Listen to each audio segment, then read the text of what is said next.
بسم اللہ الرحمن الرحیم۔ السلام علیکم۔ شروع اللہ کے نام سے جو نہایت مہربان رحم کرنے والا ہے۔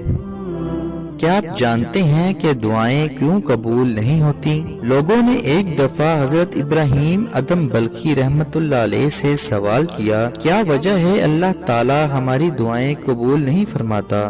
آپ رحمت اللہ علیہ نے فرمایا، تم خدا کو جانتے ہو مگر اس کی اطاعت نہیں کرتے، رسول اللہ صلی اللہ علیہ وآلہ وسلم کو پہچانتے ہو مگر ان کی پیروی نہیں کرتے، قرآن کریم پڑھتے ہو مگر اس پر عمل نہیں کرتے، اللہ تعالیٰ کی نعمت کھاتے ہو مگر شکر ادا نہیں کرتے، جانتے ہو جنت اطاعت کرنے والوں کے لیے ہے مگر اس کی طلب نہیں کرتے، جانتے ہو دوزخ گناہ گاروں کے لیے ہے مگر اس سے نہیں ڈرتے، شیطان کو دشمن جانتے ہو مگر اس سے دوستی کرتے ہو، دور نہیں بھاگتے، خویش و اقارب کو اپنے ہاتھوں سے دفن کرتے ہو مگر عبرت نہیں پکڑتے، موت کو برحق جانتے ہو مگر عاقبت کا کوئی سامان نہیں کرتے، دوسروں کی عیب جوئی کرتے ہو مگر اپنی برائیوں کو ترک نہیں کرتے،